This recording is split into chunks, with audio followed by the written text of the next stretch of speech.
In tonight's Government Insider, assessing nuclear reactors. Energy demand in the United States is expected to grow over the next decades, and the Energy Department believes nuclear power could be used to meet the demand. Now, some companies are creating smaller, more efficient reactors. Joining me with the latest is Dr. Timothy Persons, Chief Scientist with the Government Accountability Office. Tim, let's start with the basics. Currently, the U.S. Nuclear Reactor Group consists of 99 large light water reactors, but many are aging and some have been shut down. Now, companies are developing small modular reactors, or SMRs. What are the major differences between these two types of reactors?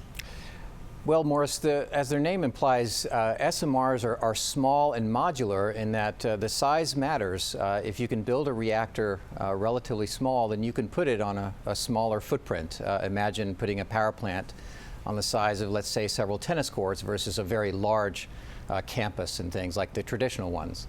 The modularity is also important. That's just meaning they're usually of the size that can be moved around, they're self-contained, and that helps out with security and safety and things and their ability to be shipped around for transport.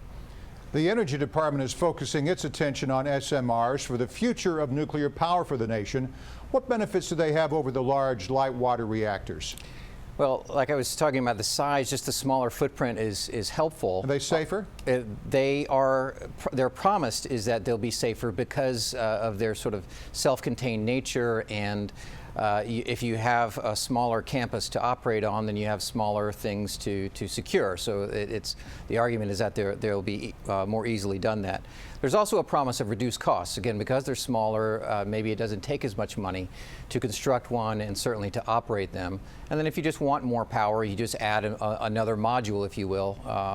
Not unlike what we do with computers nowadays. You just add another rack of computers if you want more computing power. That's sort of the idea behind this. DOE is providing financial support to two of the developers of these SMRs. How much is the agency spending? Right now, the agency has two vendors, but only one is moving forward with financing through DOE, and that's just for the design certification toward licensing process. And that is for $217 million. And so that company called NewScale is the one moving forward. A second company has the ability to tap into an equivalent amount of resource from DOE, but they're holding off right now because they're waiting for private investment or other forms of equity to come in, or the marketplace. Tim, in a recent report, you noted that these new SMR designs face some obstacles between concept and realization. What challenges do they face? The key challenge is that anytime you talk about nuclear reactors, you're talking about safety is the first thing to come to mind. We're in a post-Fukushima world. Safety is the key thing, and even though these are smaller reactors, they still have to prove out in their designs, and so that's just not going to change. There's also just long-term uncertainty about, are they in fact going to be cheaper? So there's uncertainty about those costs and issues, and then just the design certification process itself can take up to a decade for a new reactor through our U.S. regulator, the U.S. Nuclear Regulatory Commission. And so those are all the sort of the challenges that they face. There is an upside. These are technologies that in one sense aren't new. They came about in the rise of the nuclear navy and what powers our nuclear submarines and even aircraft carriers and other ships.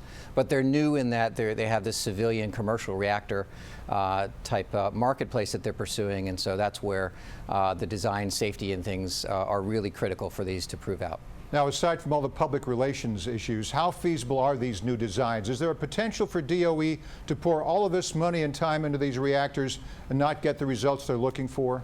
Of course, there's always a potential for any sort of technology to deploy in an operational sense like this, especially, again, nuclear reactors with nuclear safety concerns. There is a risk that they might never go through the safety certification process, which is by design quite rigorous and robust by the NRC.